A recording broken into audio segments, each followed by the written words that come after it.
நம் முற்பிதாக்கள் நம்பின தேவன் நேற்றும் என்றும் என்றும் மாறிடாரே.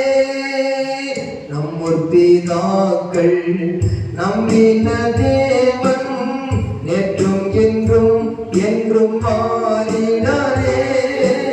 நம்மை நோக்கி வேண்டும் போது நாங்கே நம்மை ஆதரிப்பார். நம்மை நோக்கி வேண்டும் போது நாங்கே நம்மை ஆதரிப்பார். நம்பின தேவன் நேற்றும் என்றும் என்றும் மாறிடாரே. நம்ம பிதாக்கள் நம்பின தேவன் நேற்றும் என்றும் என்றும் மாறிடாரே. நம்மை நோக்கி வேண்டும் போது தாங்கி நம்மை ஆதரிப்பார். நம்மை நோக்கி வேண்டும் போது தாங்கி நம்மை ஆதரிப்பார். ஆச்சரியமே அதிசயமே ஆண்டவர் செயல்கள் ஆதி பக்தரிடம். ஆச்சரியமே அதிசயமே ஆண்டவர் செயல்கள் ஆதி பக்தரிடம். தானியேலின் காரியம் ஜெயமாக இருந்தது என்று சொல்லி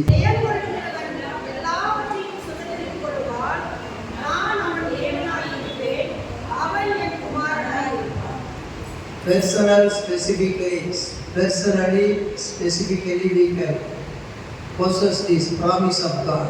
ஜெயம் கொள்ளுகிறவன் எல்லாவற்றையும் சோதித்துக் கொள்வான். நான் அவன் தேவனாயிருப்பேன், அவன் என்னுடைய குமாரனாயிருப்பான். இந்த ஒரு கான்டெக்ட்ல ஒருத்தர் இருந்தால் சொன்னான். பெரிய கூட்டத்தை கண்டு பயப்படவும் மாட்டான், சின்ன கூட்டத்தை கண்டு அதைரியப்படவும் மாட்டான். இருக்கிறாங்க, அதைரியப்பட மாட்டான். பெரிய கூட்டமாக வர்றாங்களே பயப்பட மாட்டான். இதற்கு உதாரணமாக தானியேலை பற்றி 6ஆம் அதிகாரம் கடைசி வசனம் என்ன சொல்லுகிறது பாருங்க. அப்படி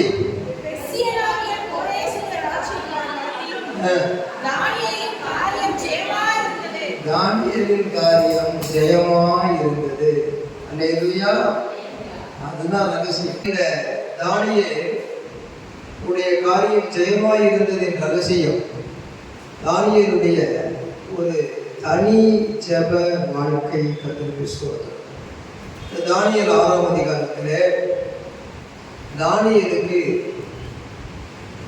உயர்ந்த பதவி இருக்கிறது நிமித்தமாக அவனுக்கு விரோதமான 3 உத்தியோகத்தில் இருந்தவர்கள் 3 பேர் எப்படியாகிலும் இவனை குற்றப்படுத்த வேண்டும், இவனை வேலை ஸ்தலத்திலே எந்த காரியத்திலும் குற்றப்படுத்த முடியாது, எல்லாருக்கும் மேற்பட்ட ஒரு தலைவனாக இருக்கிறான், நாம் எல்லாரும் அவனுக்கு கீழ்ப்பட்ட தலைவர்களாக இருக்கிறோம், எப்படி குற்றப்படுத்தலாம் என்று யோசித்து அந்த குற்றப்படுத்துகிற பிசாசின் சுபாவம் அவனுக்குள் வந்தது, அவர்களுக்குள் வந்தது.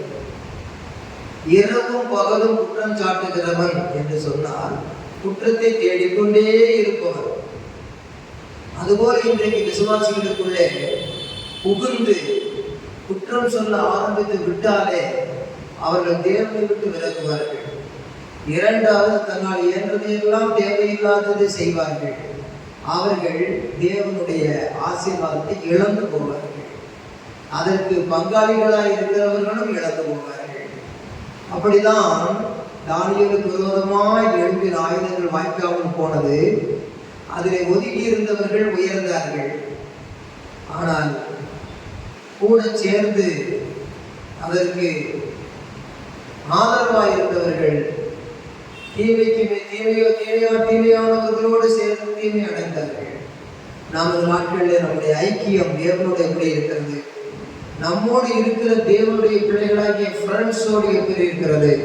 உலகத்திலே மாத்திரமல்ல, விசேஷமாக சபைக்குள்ளேயும் எப்படி இருக்கிறது என்பதை உணர்ந்து ஜீவிக்க வேண்டும். தானியேலை எந்த விஷயத்தில் குற்றப்படுத்த முடியாது என்று தெரிந்தாலும் ஒரு விஷயத்திலே அவனை குற்றப்படுத்தலாம் என்று கண்டுபிடித்தார்கள். என்னவென்றால், தானியேலை பக்திக்குரிய விஷயத்திலே குற்றப்படுத்தலாம். ஏனென்றால் தானியேல் ஒரு வழக்கத்தை உடையவனாய் இருந்தான். Schedule prayer life. காலையிலும் மத்தியானத்திலும் மாலையிலும் 3 வேளையும் அவன் தொடர்ந்து வழக்கம் போல ஜெபம் பண்ணி கொண்டே இருந்தான். நமக்கு தெரியும், தானியேல் 12 அதிகாரத்தை படிக்கும் போது சரித்திர பகுதியெல்லாம் கேட்டிருப்போம், படிச்சிருப்போம். அந்த பிரேயர் ஷெட்யூல் இருந்ததுனால, ஒரு தொடர்ந்து ஜெப வாழ்க்கை வழக்கத்தில் இருந்ததுனால அவன் அந்த விஷயத்துல குற்றப்படுத்தலாம்னு பார்த்து ராஜாவை புகழ்ந்து பேசுகிறது போல பேசி, ராஜாவே, நம்ம நாட்டில் எல்லாரும் என்ன செய்யணும், உண்மை தவிர யாரையுமே வணங்கக்கூடாது, 30 நாள் வரைக்கும் அப்படி ஒரு சட்டம் போடணும். எல்லாரும் நாட்டில் இவ்வளவு மேம்படுத்திருக்காங்க, உண்மை புகழணும் இல்லையா? ராஜாவுக்கு மனசுல ஒரு புகழ் ஏற்றி விட்டு அது எந்த நோக்கத்துக்காக செய்யப்படுதுன்னு தெரியாம ராஜாவும் சரி இந்த மாதிரி ஒரு சட்டத்தை எழுத்துல சட்டமாக எழுதி அதற்கு மாறாக கீழ்ப்படியாதவர்களை சிங்கக்கடியிலே போட வேண்டும். அதற்கு கீழ்ப்படுகிற மக்கள் நல்ல பிரஜையாக இருக்க வேண்டும். நாட்டுக்குள்ளே நாம் நல்லவர்களையும் தீயவர்களையும் கண்டறியலாம் என்று சொல்வது போலவும் ராஜாவை புகழ்ச்சியாக வைப்பது போலவும் சொல்லிவிட்டார்கள். ஆனால் என்னை என்று உனக்கு வேறு தேவர்கள் உண்டாயிருக்க வேண்டாம் என்ற தேவ கட்டளையின்படியாக தானியேல் இந்த சிலேமின் பலகணிகள் திறந்திருக்க பால்கனி மேல போய் அந்த பலகணிகளை திறந்து வைத்து, ஜன்னல்களை திறந்து வைத்து, வானத்தையும் பூமியையும் படைத்த தேவனை எருசலேமுக்கு நேராக ஆராதிக்கிறார், ஜெபம் பண்ணுகிறார், ஸ்தோத்திரம் செலுத்துகிறார். இது எங்கே நடைபெறுகிறது? பாபிலோன் தேசத்திலே நடைபெறுகிறது. அவர் எதற்கு நேராக ஜெபிக்கிறார்? எருசலேமுக்கு நேராக ஜெபிக்கிறார். சாலமோன் பிரதிஷ்டை பண்ணும்போது, ரொம்ப காலத்துக்கு முன்னே சொல்லியிருக்கிறேன் இதை, சாலமோன் பிரதிஷ்டை பண்ணும்போது யாராகிலும் அந்நிய தேசத்தில் இருந்து கொண்டு சிறைப்பட்டு போனவர்கள் எங்களை விடுவியும் என்று எஞ்சி ஜெபித்தால் அவர்களுக்கு இந்த ஆலயத்தை நோக்கி ஜெபிக்கும் பொழுது விடுதலை உண்டாக வேண்டும். சிறைப்பட்டு போனவர்களும் கூட ஜெபிக்கும் பொழுது அவர்களுக்கு விடுதலை உண்டாக வேண்டும் என்று ஆலயத்தை அவர் பிரதிஷ்டை பண்ணியிருக்கிறார். அப்படிப்பட்ட ஒரு பிரதிஷ்டையின் தேவர் சாலமோன் மரித்தாலும் சாலமோன் ஜெபத்திலே அந்த பிரதிஷ்டைக்கு ஒப்புக்கொண்டவர். அவருடைய உடன்படிக்கையிலே அவர் உண்மையுள்ளவராக இருந்தார். அவர் தேசத்துக்காக, தம்முடைய ஜனங்களுக்காக வைராக்கியம் உள்ளவராக இருந்தார். ஒரு மனிதன் ஜெபித்தாலும் அதற்கு செவி கொடுக்கிறவராக இருந்தார். ஜெப வாழ்க்கையிலே தொடர்ந்து தினந்தோறும் 3 வேளை ஜெபிக்கிற வாலிபர்கள் யாராகிலும் உண்டா? ஊழியக்காரர்கள் யாராகிலும் உண்டா என்று இன்றைக்கு தேவன் தேடுகிறார். ஒரு வாலிபனாக பாபிலோனிலிருந்து, எருசலேமிலிருந்து சிறைப்பிடிக்கப்பட்டு போனவர் தான் தானியேல். தானியேலுக்கு ஒரு 18-20 வயசுக்குள்ள இருக்கும், இளைஞர். ஆனால் அங்க போய் அவர் 70 வருஷம் இருக்கிறார். ஏனென்றால் 70வது வருஷத்தில் தான் எருசலேமிலிருந்து சிறைப்பிடிக்கப்பட்டு பாபிலோனுக்கு கொண்டு போகப்பட்டவர்கள் திரும்ப விடுதலையாகி அங்கிருந்து வருகிறார்கள். அப்படியானால் 70+20, 20+70, 90, ஏறக்குறை 85-90 வயது இருக்கிற நேரம். நீடித்த ஆயுளை கர்த்தர் கொடுத்திருக்கிறார். 70 வருஷம் கழிச்சுதான் விடுதலை பெற்று வராங்க சிறைப்பட்டு போனவங்க எல்லாம். அப்படிப்பட்ட காலத்துல கூட அங்கே இருந்து அவர் ஜெபிக்கிறார் என்று சொன்னால் எவ்வளவு ஒரு வயதாகி இருக்கும், எவ்வளவு முழங்கால்கள் கலந்திருக்கும். ஆனாலும் அவர் முழங்காலில் நின்று ஜெபிக்கிறார். 3 வேளை ஜெபிக்கிறார். தன் தேவனை வைராக்கியமாய் நோக்கி பார்த்து ஜெபிக்கிறார். இடைவிடாமல் ஆராதிக்கிறவராயிருந்தார், இடைவிடாமல் ஜெபிக்கிறவராயிருந்தார், இடைவிடாமல் தன் தேவனுக்காக வைராக்கியம் உள்ளவராயிருந்தார். என் திறப்பிலே நிற்க ஒரு மனுஷனை தேடினேன், நான் ஒருவனையும் காணவில்லை என்று அவர் ஆச்சரியப்பட்டார். விண்ணப்பம் பண்ணுகிறவன் ஒருவனும் இல்லை என்று கண்டு கர்த்தர் ஆச்சரியப்பட்டார் என்று சொல்லப்பட்டிருக்கிறது. ஆகவே இந்த உலகத்திலே தேவன் ஜெபிக்காத ஒரு குடும்பத்தை, ஜெபிக்காத ஒரு ஊழியக்காரனை, ஜெபிக்காத ஒரு மனிதனை, விசுவாசியை பார்க்கும் பொழுது அவர் ஆச்சரியப்படுகிறவராயிருக்கிறார். நாம் நம்முடைய ஆண்டவர் நம்மை ஆசீர்வதிக்கிறவராயிருக்கிறார் என்று சொல்லுகிறோம். ஆனால் அவர் ஆச்சரியப்படுகிறது எது என்றால் ஜெபிக்காத ஒருவர். ஆண்டவரே, என்னுடைய பலவீனம், என்னுடைய வியாதி என்றெல்லாம் நாம் சொல்லலாம். ஆனால் பாபிலோனிலே தானியேல் ஏறக்குறைய ஒரு 17 வயது வாலிபனாக, 18 வயது வாலிபனாக போயிருந்தார். ஆனால் 70 வருஷம் ஆயுசு அடிமைத்தனத்தில் விடுதலை பெறுகிற காலம் வரைக்கும் அதற்கு ஸ்தோத்திரம். ஒரு 80 வயதுக்கு மேலாகியும் அந்த முழங்கால் அவருக்கு உறுதியாக ஆசீர்வதிக்கப்படுகிறது. அந்த முழங்காலை கர்த்தர் பலப்படுத்துகிறார். அந்த முழங்காலில் நின்று அவர் இடைவிடாமல் ஆராதிக்கிற தேவன் என்று ராஜாவே வாய்மொழியாக சாட்சி சொல்லுகிறார்.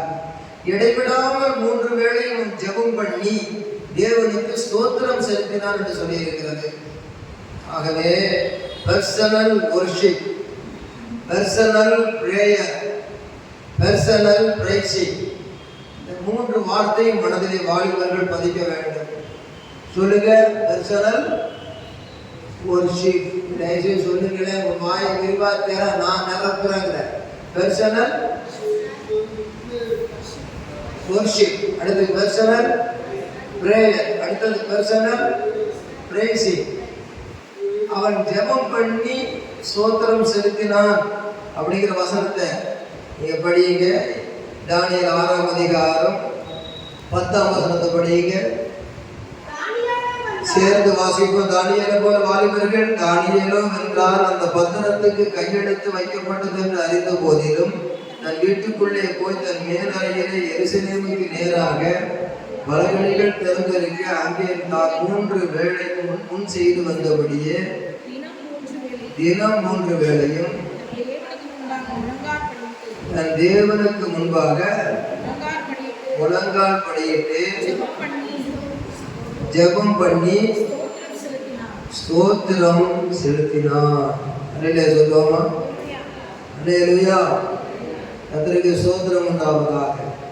அந்த ஸ்தோத்திரம் செலுத்தினார் என்று சொல்லுகிறது. ஜெபம் பண்ணிட்டு விசுவாசமாக ஸ்தோத்திரம் செலுத்துகிறதை நாம் பார்க்கிறோம். எல்லா கர்த்தரை ஸ்தோத்திரிப்போமா? வாயிலிருந்து ஸ்தோத்திரம் பண்ணுவோம். அல்லேலூயா. கர்த்தருக்கு ஸ்தோத்திரம். 1 ராஜாக்கள் 8ஆம் அதிகாரம் 45ஆம் வசனத்திலிருந்து வாசிப்போம். அந்த சாலோமோன் ஆலயத்தை பிரதிஷ்டை பண்ணின காலத்திலே என்ன சொல்லி ஜெபம் பண்ணி பிரதிஷ்டை பண்ணுகிறாருன்னு பாருங்க. 1 ராஜாக்கள் 8ஆம் அதிகாரம் 45 முதல். பரலோகத்தில் இருக்கிற தேவரீர் அவர்கள் விண்ணப்பத்தையும் வேண்டுதலையும் கேட்டு அவர்கள் நியாயத்தை விசாரிப்பீராக. பாவம் செய்யாத மனுஷன் இல்லையே, ஆகையால் அவர்கள் உமக்கு விரோதமாய் பாவம் செய்து தேவரீர் அவர்கள் மேல் கோபம் கொண்டு அவர்கள் சத்துருக்கள் கையில் அவர்களை ஒப்பு கொடுத்து அந்த சத்துருக்கள் அவர்களை தூரத்திலாகிலும் சமீபத்திலாகிலும் இருக்கிற தங்கள் தேசத்திற்கு சிறைப்பிடித்து கொண்டு போகும் போது எருசலேமிலிருந்து ஜெபிக்கிறார்.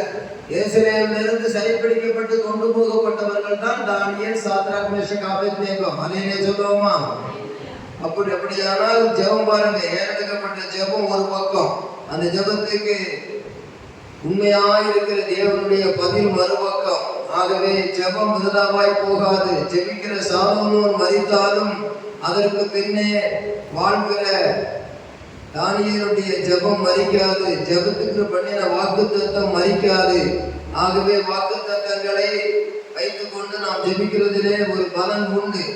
47ஆம் வசனத்தை எல்லாம் சேர்ந்து படியுங்க.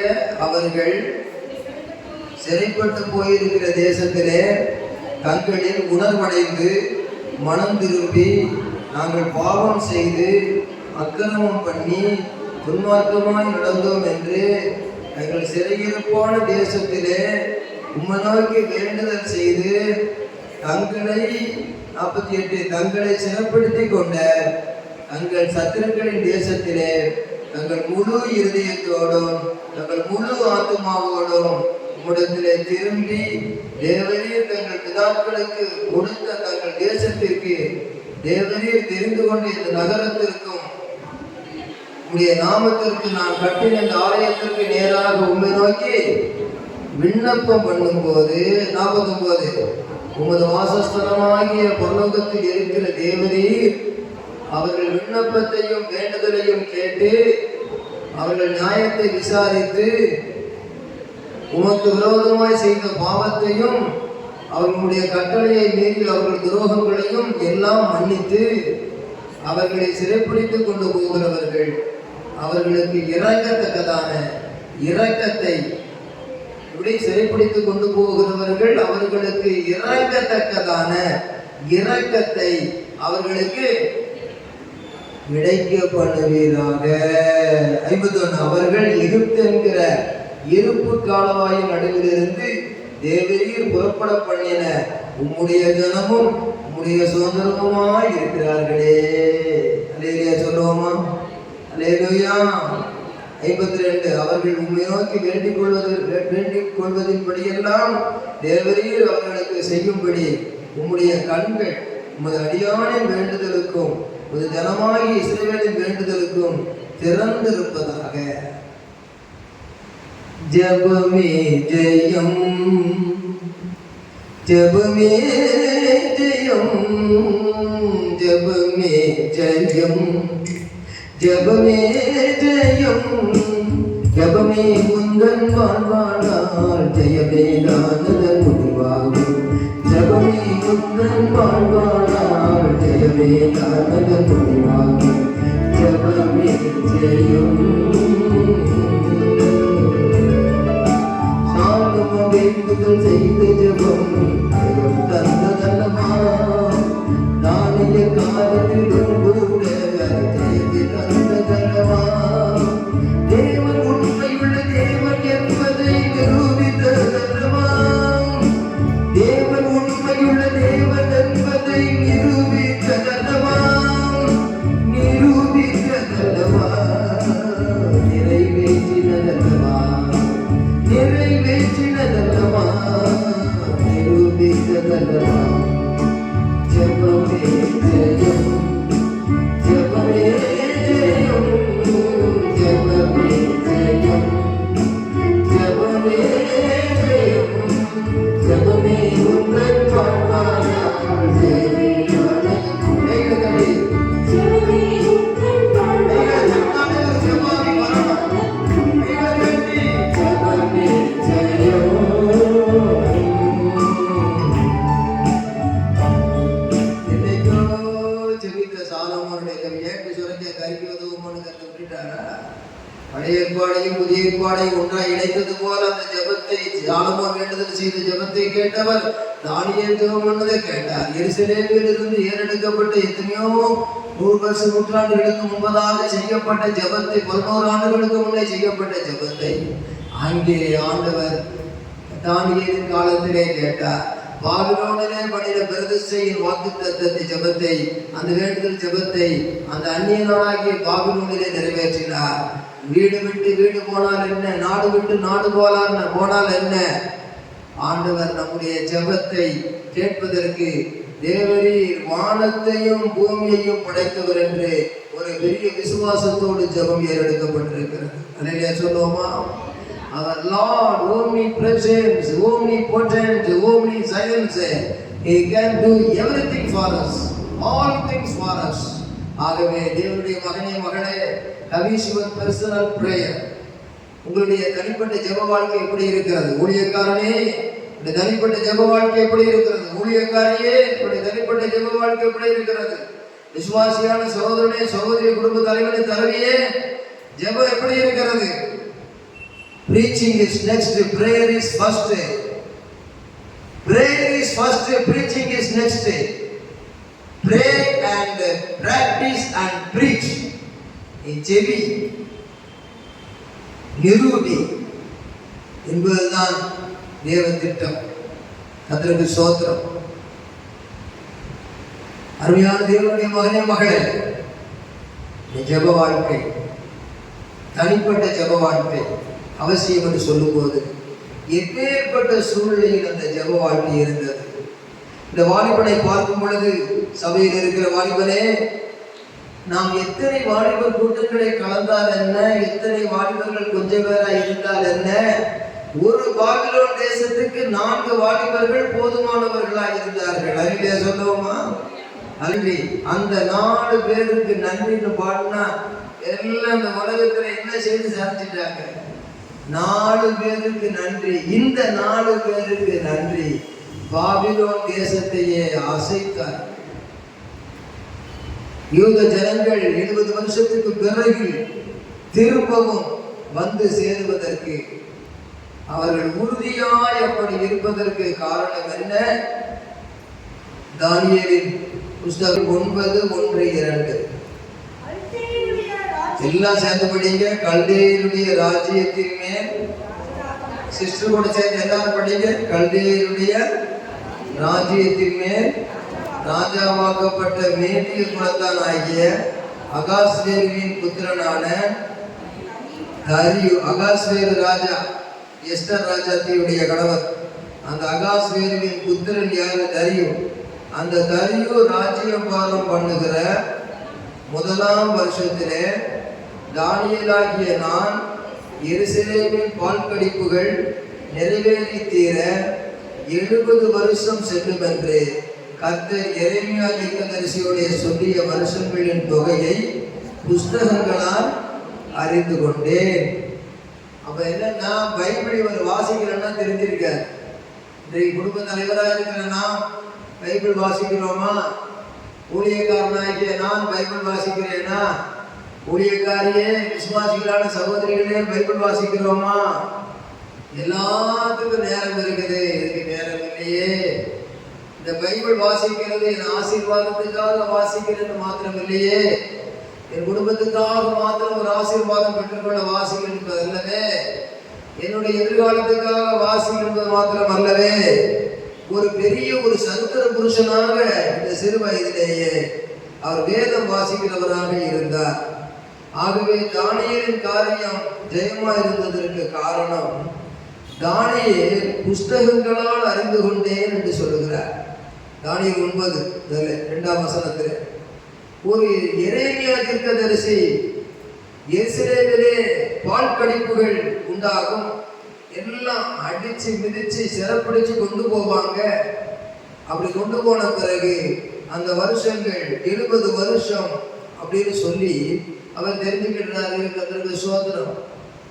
அதற்கு பிறகு அவர்கள் திருப்பி வருவார்கள் என்பதையும் அவர் தெரிந்து கொள்ளுகிறார். கர்த்தருக்கு ஸ்தோத்திரம் உண்டாவதாக. அப்படி தெரிந்து கொண்டு இதை ஏற்கனவே வேத வசனத்தில் அறிந்திருந்ததுனாலதான் அவர் உறுதியாக இந்த எருசலேமிலே போய் இருந்து கொண்டு பரிந்து பேசி தேவ ஜனங்கள் யூதர்களுக்காக மறுவாழ்வு கிடைப்பதற்கு தொடர்ந்து ஜெபிக்கிறார். கர்த்தருக்கு ஸ்தோத்திரம். தாழ்த்தி கொண்டு அவர் ஜெபிக்கிறதை நாம் பார்க்கிறோம். இவ்வளவு தூரம் ஒரு ஜெபிக்கிற ஒரு ஜெபத்திலே ஒரு குறிப்பான வசனம் தானியேல் 9ஆம் அதிகாரம் 19ஆம் வசனத்தை பாருங்க. ஆண்டவரே கேளும், ஆண்டவரே மன்னியும், ஆண்டவரே கவனியும், என் தேவனே உம்முடைய நிமித்தமாக அதை தாமதியாமல் செய்யும். உம்முடைய நகரத்துக்கு, எருசலேம் நகரத்துக்கு, உம்முடைய ஜனத்துக்கும் உம்முடைய நாமம் தரிக்கப்பட்டிருக்கிறதே என்றே. அல்லேலூயா, அல்லேலூயா. கர்த்தருக்கு ஸ்தோத்திரம் ஸ்தோத்திரம். இவளையில் 20ஆம் வசனப்படி இப்படி நான் சொல்லி ஜெபம் பண்ணி என் பாவத்தையும் என் பாவத்தையும்னு சொல்றாரு. வாலிப வயதுல பாவங்கள் இருக்கலாம். அந்த நேரத்துல அந்த பாவமான சொல் வாழ்க்கை என் பாவத்தையும் அவருக்கு தான் தெரியும். அவர் பாவம் என் ஜனமாகிய இஸ்ரவேலின் பாவத்தையும் அறிக்கையிட்டு என் தேவனுடைய பரிசுத்த பர்வதத்துக்காக எருசலேமுக்காக என் விண்ணப்பத்தை என் தேவனாகிய கர்த்தருக்கு முன்பாக செலுத்தி கொண்டிருந்தேன். அல்லேலூயா. கர்த்தருக்கு ஸ்தோத்திரம். 21 அப்படியே நான் ஜெபம் பண்ணி கொண்டிருக்கும் போதே முதல் தரிசனத்திலே நான் கண்ட புருஷனாகிய காபிரியேல் வேகமாய் பறந்து வந்து அந்திப்பலியின் நேரமாகிய வேளையிலே என்னை தொட்டான். 22ஆம் வசனத்தினுடைய அவன் எனக்கு தெளிவுண்டாக்கி என்னோடே பேசி தானியேலே உனக்கு அறிவை உணர்த்தும்படி இப்போது புறப்பட்டு வந்தேன். நீ மிகவும் பிரியமானவர். ஆதலால் நீ வேண்டிக் கொள்ள தொடங்கின போதே கட்டளை வெளிப்பட்டது. நான் அதை அறிவிக்க வந்தேன். இப்போதும் சொல்லுகிற வார்த்தையை நீ அறிந்து கொள். அல்லேலூயா சொல்லுவோமா? அதற்கு ஸ்தோத்திரம் உண்டாவதாக. அவன் ஜெபம் பண்ணும்போது வேகமாக பறந்து ஒரு தூதன் வருகிறதை பார்க்கிறோம். ஜெபிக்கிற மனிதனுக்கு ஜெயம் கொடுப்பதற்கென்று ஆண்டவர் தேவதூதனை அனுப்புகிறவராய் இருக்கிறார். 24 பாருங்க. மீறுதலை தவிர்க்கிறதற்கும் பாவங்களை தொலைக்கிறதற்கும் அக்கிரமத்தை நிவர்த்தி பண்ணுகிறதற்கும் நித்திய நீதியை வருவிக்கிறதற்கும் தரிசனத்தையும் தீர்க்க தரிசனத்தையும் முத்திரைக்கிறதற்கும் மகாபரிசுத்தம் உள்ளவரை அபிஷேகம் பண்ணுகிறதற்கும் உன் ஜனத்தின் மேலும் உன் பரிசுத்த நகரத்தின் மேலும் 70 வாரங்கள் செல்லும்படி குறிக்கப்பட்டது. 70 வாரங்கள்ங்கிறது 70 வருஷம், 70 வாரம். இதெல்லாம் இந்த ஜூபிலியன் கேலண்டர் கணக்குப்படி யோசித்து பார்த்தா எல்லாம் ஒற்றுமைப்பட்டு தான் வரும். இந்த இப்போதும் நீ அறிந்து உணர்ந்து கொள்ள வேண்டியது என்னவென்றால் எருசலேமை திரும்ப எடுப்பித்து கட்டுகிறதற்கான கட்டளை வெளிப்படுவது முதல் பிரபுவாகிய மேசியா வரும் மட்டும் 7 வாரமும், அதுவும் அந்த கணக்கு தான், 62 வாரமும் செல்லும். அவைகளில் வீதிகளும் அலங்கங்களும் மறுபடியும் கட்டப்படும். ஆனாலும் இடுக்கமான காலங்களில் இப்படி ஆகும். இப்படி எல்லாம் வரிசையாக ஒவ்வொரு காரியமாய் சொல்லிக்கொண்டே வருகிறதை பார்க்கிறோம். இந்த வருங்கால சம்பவங்களை குறித்து அவர் அறிகிறதற்கு காரணம் தானியேலுடைய வேத அறிவு. வேத புஸ்தகத்தை வாசிப்பு. அந்த வேத வசனம் அவர் என்ன செய்ய பண்ணிட்டு 3ஆம் வசனம் பாருங்க. நான் உபவாசம் பண்ணி ரட்டிலும் சாம்பலிலும் உட்கார்ந்து தேவனாகிய ஆண்டவரை ஜெபத்தினாலும் விண்ணப்பங்களினாலும் தேட என் முகத்தை அவருக்கு நேராக்கி என் தேவனாகிய கர்த்தரை நோக்கி ஜெபம் பண்ணி பாவ அறிக்கை செய்து ஆண்டவனே உங்கள் அன்பு கோர்ந்து உங்களுடைய கற்பனைகளை கைக்கொள்ளுகிறவர்களுக்கு உடன்படிக்கையையும் கிருபையையும் காக்கிற முகத்துவம் பயங்கரமான தேவனே. அதான் அந்த உடன்படிக்கையை காக்கிறார். ஆண்டவர் பண்ணுகிற உடன்படிக்கையை காக்கிறார். ஆண்டவர் எல்லா பரிசுத்தவான்களோடு ஆபிரகாமோடு நோவாவோடு இப்படி சொல்லிக்கிட்டே போன உடன்படிக்கை பண்ணிக்கிட்டே வந்தார். ஆனால் இயேசு கிறிஸ்துவோடு ஒரு புதிய உடன்படிக்கையை நம்மோடு சேர்ந்து பண்ணியிருக்கிறார். புதிய ரத்தத்தினால் உண்டான உடன்படிக்கை. அது எல்லா உடன்படிக்கையை விட ஒரு வல்லமையான உடன்படிக்கை. ரத்தம் சிந்தி மீட்ட உடன்படிக்கை. அந்த உடன்படிக்கை அவர் காக்கிறவர். அதிலே தன்னை தாழ்த்தி கொண்டு ஜெபிக்கிறார். தேசத்துக்காக ஜெபிக்கும் பொழுது இந்திய தேசம் பாவம் செய்கிறதே, இந்திய தேசத்தை அழிக்க அப்படி ஜெபிக்கவில்லை. 4ஆம் வசனம் பாருங்க. தானியேல் 9:4 படியுங்க. தானியேல் 9:4. தானியேல் 9ஆம் அதிகாரம் 4ஆம் வசனம் 5ஆம் வசனம் எல்லாம் சேர்த்து படிங்க. நாங்க தன்னையும் சேர்த்துக்கிட்ட பாஸ்டர் தன்னை சேர்த்துக்கிட்டோம். இந்த விசுவாசிகள் எல்லாம் பாவம் செய்யறாங்க ஆண்டவரே, இந்த விசுவாசிகளை சிலர் பின்மாறி போயிருக்காங்க. ஆண்டவரே, இந்த விசுவாசிகள்லாம் நிர்விசாரமா இருக்கிறாங்க, அப்படி ஜெபம் பண்ணக்கூடாது. ஆண்டவரே, நாங்கள் நிர்விசாரமா இருக்கிறோமே, நாங்கள் எவ்வளவு ஜெப குறைவா இருக்கிறோம், நாங்கள் சபையா சேர்ந்து ஜெபிக்காத குறைவா இருக்கிறப்பா, குடும்பங்கள் இன்னைக்கு ஜெபம் இல்லையப்பா, எங்க குடும்பங்கள் ஊழியக்கார குடும்பங்கள் இன்னும் ஜெப வல்லமை வேணுமே அப்படியே நினைச்சுக்கிட்டு ஜெபிக்கிறோம். அதைத்தான் இவர் செய்தார். நாங்கள் பாவம் செய்து, அடுத்தது நாங்கள் அக்கிரமக்காரராயிருந்து, நாங்கள் துன்மார்க்கிற நாங்கள் சேர்த்து இல்லாததையும், நாங்கள் கலகம் பண்ணி உம்முடைய கற்பனைகளையும் உம்முடைய நியாயங்களையும் அகன்று போனோம். இதெல்லாம் பார்க்கும்போது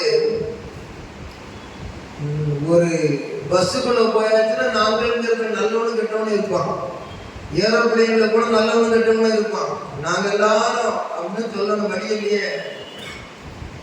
அதனால நாம் மனுமக்களோடு இணைக்கப்பட்டு ஜெபிக்க வேண்டும், சபையாரோடு இணைக்கப்பட்டு ஜெபிக்க வேண்டும். அது ஒரு ஹம்பிள், அது ஹியூமிலிட்டி, அது ஒரு தாழ்மையான சுபாவத்தை காட்டுகிறது. அப்படி ஒரு தாழ்மையான ஒரு ஜெபம் அவசியம். 2 நாளாகமம் 7ஆம் அதிகாரம் 14ஆம் வசனத்தை படிக்கும் பொழுது, 2 நாளாகமம் 7ஆம் அதிகாரம் 14ஆம் வசனத்தை எடுத்தவங்க எல்லாரும் சேர்ந்து வாசிக்குமா? என் நாமம் வாசிக்க. 2 நாளாகமம் 7ஆம் அதிகாரம் 14ஆம் வசனம் எடுத்தவங்க எல்லாம் சேர்ந்து படிங்க.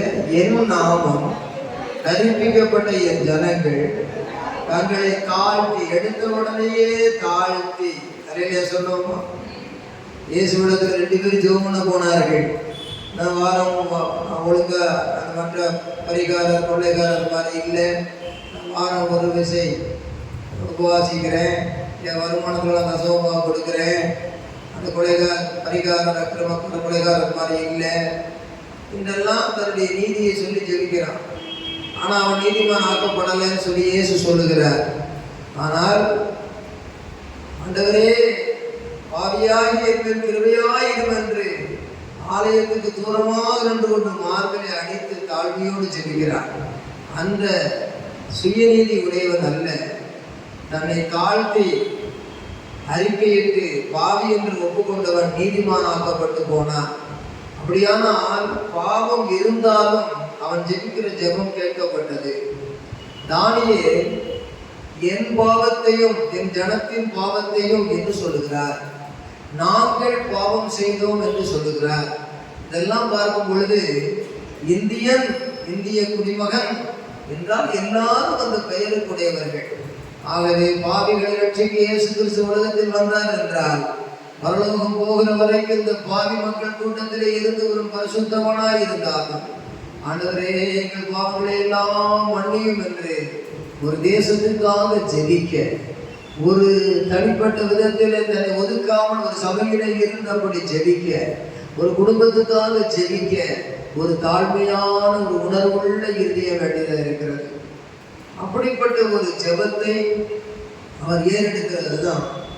For public, personally he was a prayer man. For public also he was a prayer man. நாம் இந்த வேளையிலே நாம் நமக்குள்ளே முதலாவது ஜெபத்தை துவங்குவதற்காக நாம் நம்முடைய வாலிப பிராயத்திலே இந்த குறை இருக்கிறதே, அந்த குறை இருக்கிறதே, இந்த குறை இருக்கவும் செய்யலாம். குறை இல்லாமல் இருந்தாலும் கூட இந்த வாலிப பிராயத்திலே இயேசு இந்த உலகத்திலே தன்னை தாழ்த்தி பாவ மாம்சத்தின் சாயலாக வெளிப்பட்டார். பாவ மாம்சத்தின் சாயலாக வெளிப்பட்டு அவர் 2ஆம் முறை தரிசனமாகும் பொழுது பாவம் இல்லாமல் தரிசனமாவார் என்று சொல்லப்பட்டிருக்கிற காரணம், எபிரேயர் 9 கடைசியிலே அவர் 2ஆம் முறை பாவம் இல்லாமல் தரிசனமாவார் என்று சொல்ல காரணம், முதலாவது பாவ மாம்சத்தின் சாயலாக வெளிப்பட்டு சர்வலோகத்தின் பாவத்தையும் சுமந்து, அப்பா பிள்ளைகளுடைய கடனை தான் கடனா சுமந்து தீர்த்த மாதிரி யாரும் சுமக்க முடியாத பாவ கடனை சர்வலோகத்தின் பாவத்தையும் தன்மேல் சுமந்து தீர்த்தபடியினாலே இனி ஒருவர் பாவத்தை சுமக்க வேண்டியவர் இல்லை. இனி யாரும் நமக்கு பாவத்தை சுமக்க முடியாது. நமக்காக பாவத்தை சுமக்க எந்த ஆடு மாடு பலியெல்லாம் போதாது. எல்லாவற்றுக்கும் மேலான ஜீவ பலியாக நம்மை ஒப்பு கொடுத்து ஒரே தரம் வெளியிடப்பட்ட இயேசுவின் ரத்தத்தின் பரிசுத்தத்தை எடுத்துக்கொண்டு அந்த பலியின் நம்பிக்கையினாலே நாம் அவருடைய பிள்ளைகளாய் இருக்கிறபடியினாலே அவர் தரிசனமாகும் பொழுது எல்லாரையும் இணைத்து அணைத்து ஜெபிக்க வேண்டிய ஒரு தாழ்மையுள்ள இருதயமுள்ளவர்களாய் இருக்க வேண்டும். என் நாமம் கற்பிக்கப்பட்ட என் ஜனங்கள் தங்களை தாழ்த்தி அடுத்தது ஜெபம் பண்ணி என் முகத்தை தேடி தங்கள் பொல்லாத வழிகளை விட்டு திரும்பினால் அப்பொழுது பரலோகத்தில் இருக்கிற நான் அதை கேட்டு அவர்கள் பாவத்தை மன்னித்து அவர்கள் தேசத்துக்கு சேமத்தை கொடுப்பேன். எருசலேமுக்கு ஒரு சேமத்தை கொடுத்தார். 70 வருஷத்துக்கு முன்ன விடுதலையாகி மறுபடியும் எருசலேமுக்கு வந்தாங்க பாபிலோன்ல இருந்து. ஆகையினாலே நாம் இன்றைக்கு இந்த வாக்குத்தத்தத்தை வைத்துக் கொண்டு இந்திய தேசத்துக்காக, அமெரிக்க தேசத்துக்காக, இஸ்ரேல் தேசத்துக்காக கேள்விப்படுகிற ஒவ்வொரு சம்பவங்களுக்காகவும் நான் என்ன ஒரு மூலையில இருக்கேன், நான் தெரிஞ்சு என்ன ஆக போகுதுன்னு நினைச்சேன். எப்படி தானியேல் அங்க இருக்காரு பாபிலோன் தேசத்துல, அதுல ஒரு மாளிகையில இருந்து ஒரு பலகணியை திறந்து வச்சு ஒத்தையில ஜெபிக்கிற ஜெபம் சாலமோன் காலத்துல பண்ணப்பட்ட அந்த உடன்படிக்கையின் பிரதிஷ்டையை தானியேலுக்காக பலிக்க செய்தது. ஆகவே ஜெபமே ஜெயம். கரங்களை தட்டி கர்த்தரை மகிமைப்படுத்துவோம். என்ன பண்ணாருன்னா, எங்க இது சாத்தான்லாம் இருக்கான்னு பார்க்க போனோம். சாத்தானே கிடையாது, எங்க சாத்தான் அப்படின்னு சொல்லிட்டு கூப்பிட்டாங்க. கன்வென்ஷன்ல போனா என்ன உற்சாகமா இருக்கு, சபையில போனா உற்சாகமா இருக்கு. சாத்தான் பிசாசெல்லாம் கிடையாது. போயிட்டே இருக்கும்போது ஒரு கூரை வீட்டு மேல ஏராளம் பிசாசு இருக்கிறது. ஆவிக்குரிய கண்கள் திறக்கப்பட்டு பார்த்தா, பிறகு அந்த கூரை வீட்டுக்குள்ள போய் சாவி போடுற துவாரத்துல பார்த்தா ஒரு 80 வயசு கிழவி நேர் முழங்காண்டு நின்று நிற்க முடியாம அப்படி விழுந்து விழுந்து எழுந்து ஜெபம் பண்ணிக்கிட்டு. அப்பதான் அவர் தெரிஞ்சுக்கிட்டாரா, பிசாசுக்கு எதை பற்றியும் கவலை இல்லை. நல்லா பாடுறையா பாடு, நல்லா பிரசங்கம் பண்ண பிரசங்கம் பண்ணு, ஊழிய ஓடுற ஓடு, அதுதான் செய்ய வேண்டாம்னு சொல்லல. சக்கரம் இல்லாத ஓடுற வண்டி எப்படி ஓடும், அது மாதிரி ஜெபம் என்பது அவ்வளவு முக்கியம். அந்த ஜெபத்துக்கு அவ்வளவு தடை பண்றான் பிசாசு.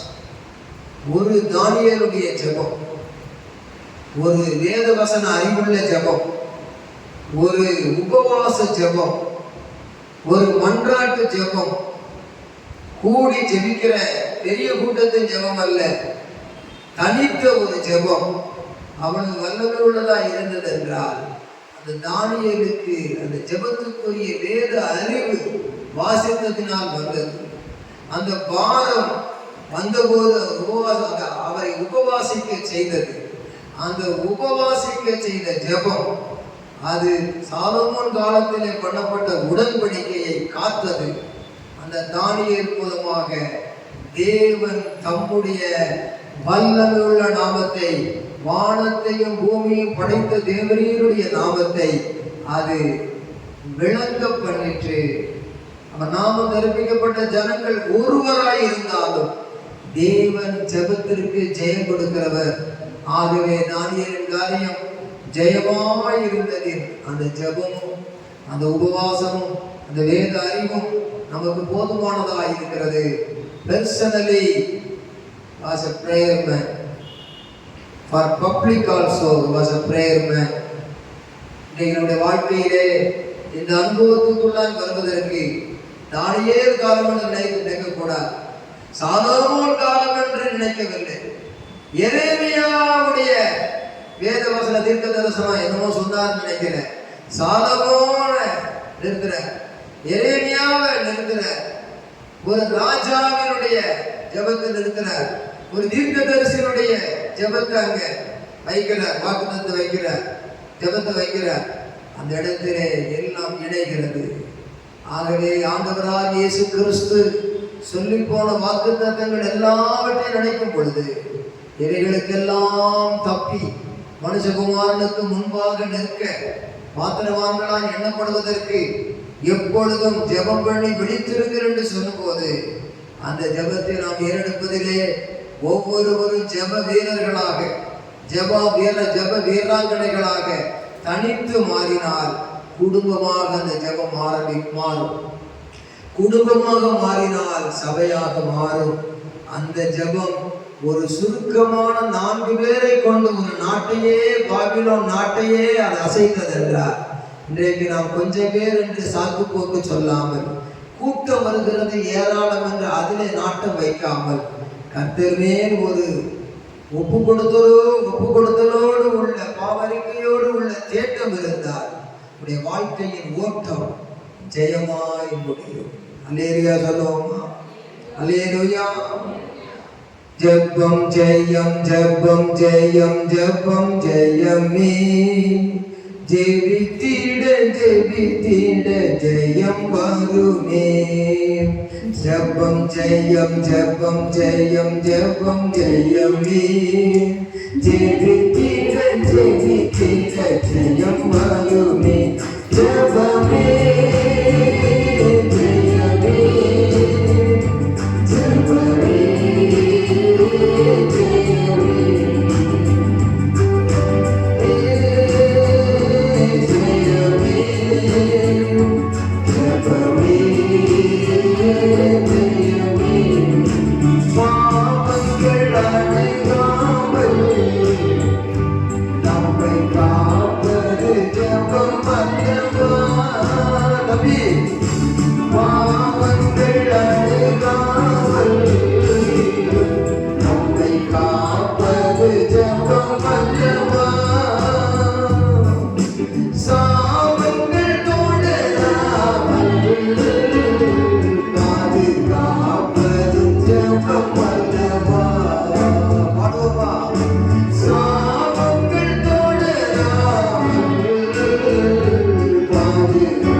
இந்த உலகத்தில் எல்லா ஊழியத்தையும் முடிச்சு போட்டாரு. ஆனா ஒரே ஒரு ஊழியத்தை முடிக்கல. பிதாவின் வலது பாரசத்துல ஏறும்போது நமக்கா பருந்து பேசி ஜெபம் பண்ணிக்கிட்டே இருக்கிறாரு. அதனாலதான் சில நேரம் நம்ம ஜெபம் பண்ணாட்டி கூட அவருடைய ஜெபம் நம்மளை மேனேஜ்மெண்ட் நடத்திக்கிட்டு இருக்குது. தலையில சொன்னோமா அல்லேலூயா. சில நேரம் தூங்குவதும் இல்லை. அல்லேலூயா. இரவும் பகலும் குற்றஞ்சாட்டுகிறவன் பிசாசுன்னு பயப்படாத. இரவும் பகலும் உனக்கு பரிந்து பேசுகிற இயேசு இருக்கிறார். அது குறித்து தைரியமாகிறது. ஆனால் வாலிபரே, இயேசுவை போல இந்த உலகத்தில் அன்புள்ளோர் எவருமே இல்லை. அவரை போல ஜெப வீரர் எவருமே இல்லை. கர்த்தருக்கு ஸ்தோத்திரம். ஒரு எருசலேமுக்காக ஜெபித்தவர் தானியே. ஆனால் ஏக சக்கராதிபதியாக எல்லா உலகத்தில் உள்ள வானோர் பூதலத்தோர் பூமியின் கீழானோர் யாருடைய முழங்கால் முடங்கும்படிக்கு நமக்காக பரிந்து பேசி ரட்சித்து பரலோகத்தில் சேர்க்கிற ஜெப வீரர் நம்முடைய இயேசு. கரங்களை தட்டி கர்த்தரை உங்களுக்கு அதனாலே கர்த்தருடைய பிள்ளைகளாக நாம் ஜெபிக்க வேண்டும். அந்த ஒரு தானியேலுடைய ஜெபம். ஜெபம் என்பது பாவத்தை நமக்கு விலக்கும். ஜெபம் செய்கிறவன் பாவத்துக்கு விலகுவான். பாவத்துக்கு விலகுகிறவன் ஜெபம் செய்வான். ஜெபிக்காதவன் பாவம் செய்வான். பாவம் செய்யாதவன் ஜெபிப்பான். ஜெபம் என்பது சொல்லுகிறது நமக்கும் தேவனுக்கும் இடையே உள்ள ஒரு அறுபடாத நூலாக இருக்க வேண்டும் என்பது முக்கியம். நாம் முழங்கால் படியிட்டு ஜெபிக்கும் பொழுது மாத்திரம் அல்ல, இடைவிடாமல் ஜெபம் பண்ணுங்கள் என்று தெசலோனிக்கேயரிலே பவுல் சொல்லுகிறாரே, அந்த அனுபவம் என்னவென்றால் நடக்கும் போதும் இருக்கும் போதும் போகும் போதும் வரும்போது எல்லா சூழ்நிலையிலும் சோத்ராம் சொல்லி அந்த கற்பனையின் ஓட்டத்திலே உள்ள பாரம் கூட ஒரு ஜெபம் தான். நிற்கிற நிலையில ஏற்றுக்கிறது ஜெபம்தான். படுத்துக் கொண்டிருக்கும் பொழுது அமர்ந்திருக்கும் பொழுது உள்ளத்தில் பரிசுத்த ஆவிக்குள் ஜெபம் பண்ணுகிறதும் ஜெபம்தான். ஆனால் முக்கியமான ஜெப வேளையை மற்றவர்கள் அறியும்படி ஆண்டவர் செய்வாரானால் அதில் ஒரு அற்புதம் நடக்கும். அந்த ஜெபத்தை மற்றவர்களுக்கு ஒரு ஷோவாக தானியேல் ஜெபிக்கவில்லை. அது அப்படி ஜெபிக்க நேர்ந்தது. அப்படி ஜெபிக்கப்படி ஒரு அமைப்பு வந்தது. என்னவென்றால் ராஜா பார்க்கிறார் அரண்மனையிலிருந்து, அதோ பாரும் ஜெபிக்கிறான். உண்மை தவிர 30 நாள் வரைக்கும் 30 days வரைக்கும் யாரும் உண்மை தவிர வணங்கக்கூடாது. மதிக்கிறான பார்த்தீங்களா? அர்ப்பனுக்கு வாழ்வு வந்தா அர்த்தராத்திரியிலே கொடைபிடிப்பான்னு சொன்ன மாதிரி அவன் பரியாசமா சொல்லியிருப்பாங்க. அந்த பாருங்க, முழங்கால் போட்டு அவன் நாட்டை நோக்கி ஜெபம் பண்றான். இந்த நாட்டில் கொண்டு அவரை உயர்த்தி வச்சிருக்கீங்க. தானியேல் என்றால் ராஜாவின் கொழு மண்டபத்தில் இருந்தார் என்று உயர்த்தப்பட்டவர். இப்பொழுது எப்படிப்பட்ட ஒரு குற்றச்சாட்டு! இந்த தாக்கியது மாற்றப்படக்கூடாது என்று பத்திரத்திலே கையெழுத்து போட்டிருக்கிறது. தானியேலுக்கு சிங்கை கவிக்குள்ள போகிறதுக்கு முன்னமே அவன் ஜெபித்துக் கொண்டிருக்கிற பொழுதே தேவ தூதன் சிங்கை கவிக்குள்ளே போய்விட்டார். கரங்களை கட்டி கர்த்தரமயம் கொடுப்போம். தானியேல் சிங்கை கவிக்குள்ள போறதுக்கு முன்னையே தேவ தூதன் போய்விட்டார். எந்த தூதன் போயிருப்பார் நினைக்கிறீங்க? அங்க போயிருக்கோம்னா தைரியமா ஒரு மிகாவேல் தூதர், பிரதான தூதன் போயிருப்பார். ஏன்னா பிரதான தூதன் தான் அங்க வந்து பேசுறத பார்க்கணும். ஆண்டவர் வேறு ஒரு கர்த்தருடைய வலிமையான தூதனை அனுப்பியிருக்கலாம். துஷ்டனுக்கு விரோதமாய் குரூர தூதன் அனுப்பப்படுவான். அந்த சிங்கங்களே பயப்படக்கூடிய அளவுக்கு ஒரு குரூரமான கொடுமையான தூதன் அனுப்பப்பட்டிருக்கலாம். எப்படி இருந்தால் அவர்கள் எல்லாரும் நமக்காக அனுப்பப்படுகிற பணிபடை ஆவிகளாய் இருக்கிறார்கள். என்னிடத்தில் விசுவாசமாய் இருக்கிற இந்த சிறியரில் ஒருவரை அற்பமாய் எண்ணாதேயுங்கள். அவரவருடைய தேவதூதர்கள் பிதாவின் சமூகத்தை எப்போது தரிசிக்கிறார்கள் என்று இயேசு பெருமான் தன் வாய்மொழியினாலே சொன்னார். யாக்கோபுக்கு வந்த ஜேக்கப்ஸ் லேடர் அது அவருக்காக மாத்திரமல்ல, தனிமையாக இருந்த யாக்கோபுக்கு பாம்பும் நரியும் நாயும் பயங்கரமான யானையும் சிங்கம் புலி கரடி எல்லாம் இருக்கிற காட்டு நாய்கள் இருக்கிற அந்த இடத்துல ஏறிக்கொண்டு போய் சொல்லுகிற ரிப்போர்ட்டர்ஸ் ஏஞ்சல்ஸ், அடுத்தது இறங்கி கொண்டு வந்து காக்கிற ப்ரொடெக்டர்ஸ் ஏஞ்சல் மாறி மாறி வருகிறார்கள். ஏன்? யாக்கோபு ஒருவனா? அவன் ஒரு குடும்பம் அல்லவா? அவன் இஸ்ரவேல் கோத்திரம் அல்லவா? அவன் இஸ்ரவேல் நாடு அல்லவா? According to God's pre-plan, protection comes from above. அவனுக்கு வைக்கப்பட்ட முன்குறிக்கப்பட்ட தீர்மானத்தின் நிமித்தம் மகிமையான பரலோகத்திலிருந்து அல்லவா பாதுகாப்பு வந்தது. Each and everybody of us, children are believers, everybody, we are under God's protection. நமக்காக தேவனுடைய பாதுகாப்பு இருக்கிறது. protection through his angels, தூதர்கள் மூலமாக பாதுகாப்பு இருக்கிறது. பழைய ஏற்பாட்டிலே தூதன் யாக்கோபுக்கு வந்தார், பழைய ஏற்பாட்டிலே தூதன் எலியாவுக்கு வந்தார். இப்படி எல்லாம் சொல்லி படிச்சுக்கிட்டு இருக்கிறது இல்லை, நம்ம பிடிச்சுக்கிட்டோம். அவரிடத்தில் விசுவாசமாக இருக்கிற எனக்காக பிதாவின் சமூகத்தை எப்போதும் தரிசிக்கிற தேவதூதர்கள் உண்டு என்ற அந்த அறிவோடு என்னுடைய போக்கிலும் வரத்திலும் பேச்சிலும் வார்த்தையிலும் சிந்தனையிலும் செய்தியிலும் உணர்விலும் தெளிவாக இருந்து கொண்டார். நம்மை போல பாக்கியசாலி யாரும் உண்டு? வேத வசனத்தை அறிந்து கொண்டு உபவாசத்தை ஜெபிக்க காரணம் அவருடைய வாழ்க்கையில் ஒரு வெளிப்பாடு. அவருடைய வழிபாடும் அது போலவே சோதனையான சூழ்நிலையிலே உறுதியாக ஜெபித்தார். அல்லேலூயா சொல்லுவோமா? அல்லேலூயா. சரித்திரம் பேசுகிறது. பிற்பாடு காலத்தில் அநேகருடைய வாழ்க்கையின் சித்திரமும் பேசியது. உங்களுக்கு ஒரு பாடல் உருவான கதை தெரியுமா? நம்ம சொல்லியிருப்போம். சொல்லி இயேசுவையே துதி செய், கிறிஸ்து இயேசுவையே துதி செய். இந்த பாடல் எப்படி உருவாச்சு தெரியுமா? அல்லேலூயா சொல்லுவோம். பாடிடுவோம் ஒரு தரம். இயேசுவையே துதி செய் நீ மனமே, இயேசுவையே துதி செய், கிறிஸ்தேசுவையே துதி செய் நீ மனமே, இயேசுவையே துதி செய், இயேசுவையே துதி செய் நீ மனமே, இயேசுவையே துதி செய், கிறிஸ்தேசுவையே துதி செய் நீ மனமே, இயேசுவையே துதி செய். காரியம் யாவும் முடிக்க,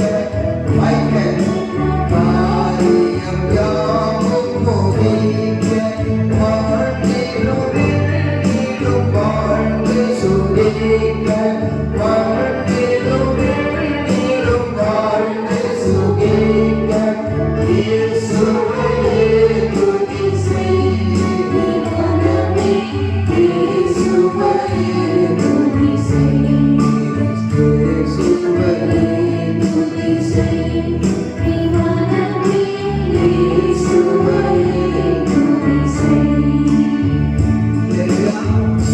உண்மை உறுதியாய் பற்றி கொண்ட மனதை உடையவன் உண்மையே நம்பி இருக்கிறவனை கீழவனை பூரண சமாதானத்துடன் காத்துக் கொள்வீர். அந்த வசனத்தின்படி உறுதியாக தானியேல் பற்றி கொண்டாரே, அது சரித்திரம். பிற்பாடு ஒரு வாழ்க்கையின் சித்திரம். வேதநாயக சாஸ்திரியார், அவர் ஆஸ்தான கவிஞராக இருந்த பொழுது, அதாவது தஞ்சை சமஸ்தானத்திலே அவர் ஆஸ்தான கவிஞராக இருக்கும் பொழுது அவருக்கு ஒரு சோதனை வந்தது. எப்பொழுது ரெண்டு கையில சிங்கி வச்சுக்கிட்டு அது பாட்டு வருவார். இயேசுவையே துதி செய் நீ மன்னமே பாடுவார். அவர் பாடுறது பிற்பாடு அந்த பாட்டை பாடினார். முதல்ல வேற ஏதாவது பாடிக்கிட்டு இருந்தார். ஆனால் வரவேற்றது போகும்போது வரும்போதெல்லாம் பாட்டு தான் அவருடைய வாழ்க்கையினுடைய ஒரு பெரிய ஒரு வாரம் அவருக்கு. பாடியே காலத்தை ஓட்டிட்டு போயிட்டார். அப்படிப்பட்ட ஒரு தஞ்சை மன்னருடைய சமஸ்தானத்திலே அவர் இருக்கிற பொழுது அவருடைய கிளாஸ்மேட் ஒருவர் அவர் கூட இருந்தார். அந்த இடத்துல அநேக புலவர்கள் அந்த சமஸ்தானத்திலே பாடிக்கொண்டிருக்கிறார்கள். அந்த பாடிக்கொண்டிருக்கிற நேரத்திலே இவருடைய பாட்டு ரொம்ப எடுப்பாக இருக்கிறது. அங்கே அந்த ராஜா யார் என்று சொன்னால் வேதநாயக சாஸ்திரியாருடைய கிளாஸ்மேட், தன்னுடைய வகுப்பறையில கூட இருந்து படித்த ஒரு பள்ளிக்கூட பாடத்தை. அந்த ராஜாவுக்கு கீழே ஒரு புலவராக இருந்த புலவர் ஸ்தானத்தில் இருக்கிறார். அப்போ ஒரு போட்டி வச்சு இந்த வேத நாயகத்தை வேற ஒரு நாயகமா மாற்றிடணும்னு சொல்லி அங்க ராஜாவை தவிர யாரையும் பாடக்கூடாது. விநாயகனை பாடணும்னு சொன்னாங்களோ ராஜாவை பாடணும்னு சொன்னாங்களோ எப்படியோ, விநாயகன் என்றால் வி என்றால் மேன்மை, நாயகன் என்றால் மேன்மையான நாயகன், அவரே உன் நாயகன் அப்படின்னு ஏசி 54 ஒரு விதவைக்கு ஆறுதல் சொல்ற வார்த்தை, அவரே உன் நாயகன். ஆனால் வி சுவாசம், வி என்றால் மேன்மை, மேன்மையான சுவாசம் பரிசுத்தாவி. அதுபோல விவேகம், வேகமா போகாத, கொஞ்சம் விவேகமா போகாத, விங்கிறது வருது. சுவிசேஷம், சு என்றால் நல்ல, விசேஷம் என்றால் சூவுக்கு தனி அர்த்தம் இருக்கிறது. அதுபோல எத்தனை இந்த வி என்ற வார்த்தையிலே விசுவாசம், விவேகம், அப்படி ஒவ்வொரு காரியம் சேர்ந்து இருக்கிறது. ஆக வி என்று சொல்லுகிறது ஒரு தனி மேன்மை என்ற அர்த்தத்துக்குரிய ஒரு வார்த்தை. கர்த்தருக்கு ஸ்தோத்திரம். இந்த இடத்துல அவர் பாட சொல்லும் பொழுது நாயகன் யாருக்கும் பாடாத விநாயகனுக்கு பாடுன்னு சொன்னா மேன்மையான நாயகனுக்கு பாடு அப்படின்னு சொல்லும்போது அவர்கள் கண்முன்னே வைத்தது என்னவோ தெரியாது, அது எந்த சிலையோ தெரியாது, எந்த படமோ தெரியாது. அப்படித்தான் நினைச்சுக்கிடணும்.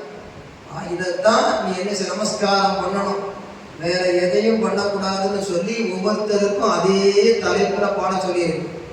அப்ப வேதநாயக சாஸ்திரம் என்ன பண்றாருன்னா, தன்னுடைய தருணம் வரும் பொழுது என்ன செய்யறது, நான் துதிச்சு யாரை பாடுறது, ராஜாவை துதிச்சு பாடுறதா, ராஜா வச்சிருக்கிற சிலையை துதிச்சு பாடுறதா, ஏன் வரப்போதேன்னு பார்த்துக்கிட்டு இருக்காரு.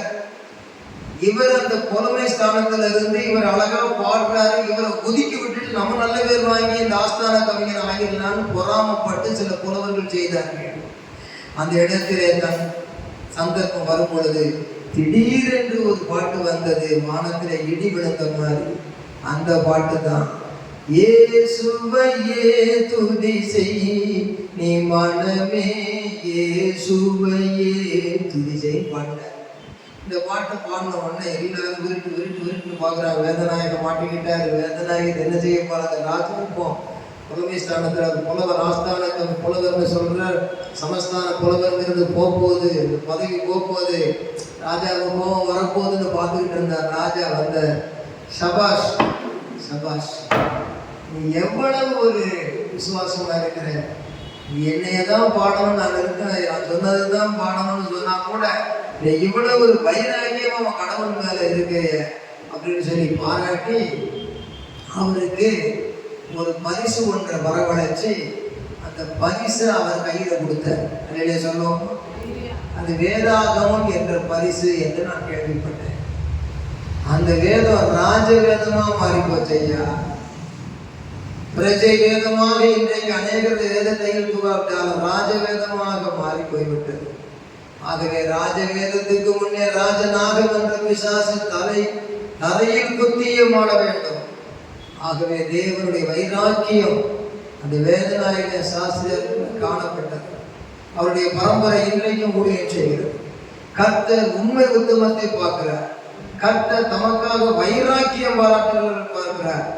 எந்த சூழ்நிலையிலும் தமக்கு வைராக்கியமாய் ஜெபத்தில் உறுதியாய் இருந்து ஜெயிக்கிற பிள்ளைகளுக்கு தேவ தூதர்களை அனுப்பவும், சிங்க குட்டிகளை ஆட்டுக்குட்டிகளாய் மாற்றவும், சிங்கங்களை தங்கங்களாய் மாற்றவும் அவர் வல்லவர்.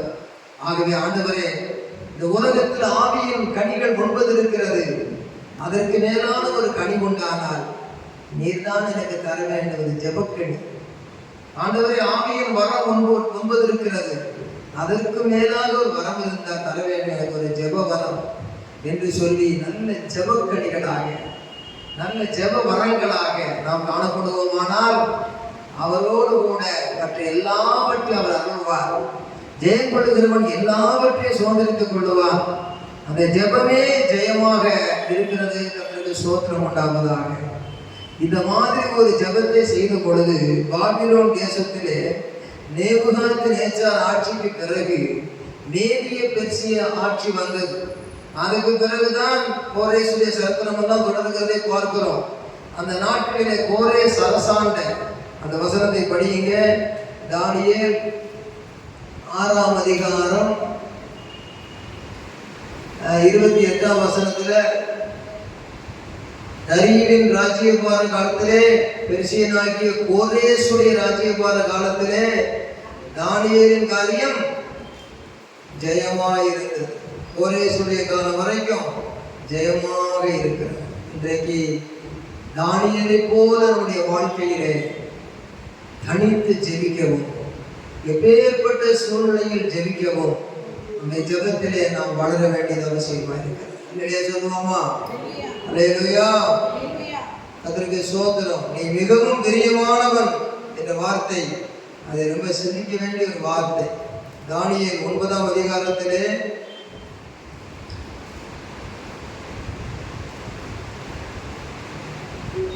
அந்த வசனத்தை படியுங்க. 9ஆம் அதிகாரத்தில் 23 படியுங்க.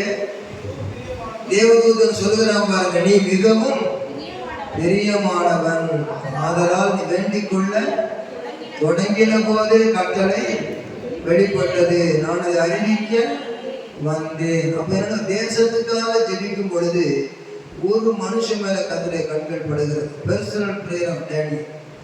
அடுத்தது தானியேல் 2ஆம் அதிகாரத்தை பாருங்க. கர்த்தருக்கு ஸ்தோத்திரம். தானியேல் 2ஆம் அதிகாரம். ராஜா சொல்லிட்டாரு, நான் ஒரு சொப்பனம் கண்டா, அந்த சொப்பனத்துக்கு அர்த்தம் தெரியல, சொப்பனத்தையும் சொல்லணும், அர்த்தத்தையும் சொல்லணும், இல்லைன்னா நாட்டை சுட்டெரிச்சு போடுவேன், சாம்பலாக்கி போடுவேன், எருக்கலமாக்கி போடுவேன், எல்லா வீட்டையும் எரிச்சு சுட்டெரிச்சு சாம்பலாக்கி போடுவேன்னு சொல்றாரு. அந்த ராஜாவுடைய கட்டளை மிகவும் பயங்கரமா இருக்கிறது. கர்த்தருக்கு ஸ்தோத்திரம் உண்டாவதா? ஏன் ஸ்தோத்திரம் உண்டாவதாக? ஆத்திரப்பட்ட ராஜாவுக்கு ஆண்டவர் இதெல்லாம் எம்மாத்திரம் அப்படின்னு சொல்லி தானியேலுக்கு வெளிப்படுத்தி கொடுத்தார். 15ஆம் வசனத்தை படிங்க. 12ஆம் வசனம் படியுங்க. இது நிமித்தம் ராஜா மகா கோபமும்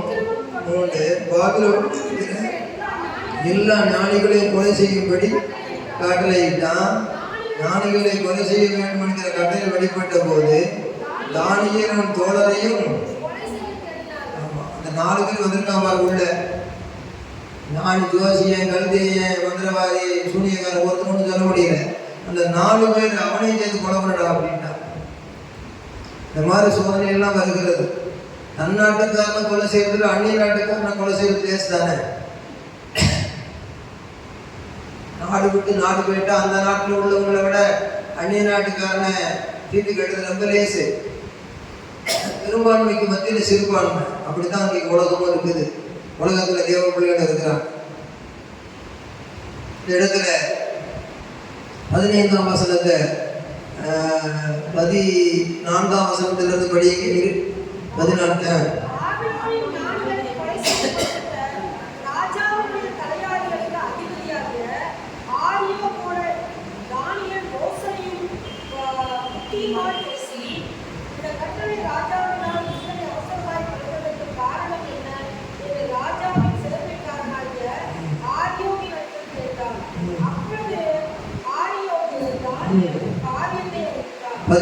எல்லாத்தின்படியே தானியேல் ராஜாவிடத்தில் போய் சொப்பனத்தின் அர்த்தத்தை ராஜாவுக்கு காண்பிக்கும்படிக்கு தனக்கு தவணை கொடுக்க விண்ணப்பம் பண்ணினான்.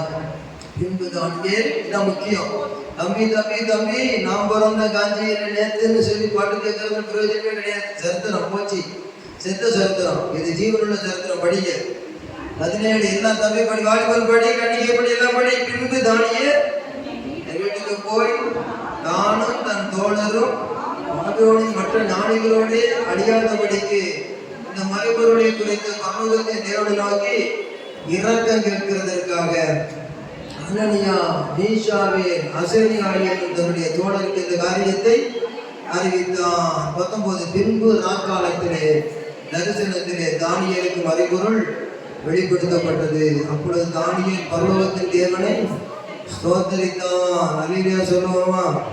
அல்லேலூயா. சோத்திரம் சோத்திரம் சோத்திரம் சோத்திரம். பின்பு தானியேல் சொன்னது தேவனுடைய நாமத்துக்கு சொல்ற. அதான் ராஜா கிட்ட தெரியப்படுத்துறாரு. கர்த்தருக்கு சோத்திரம்.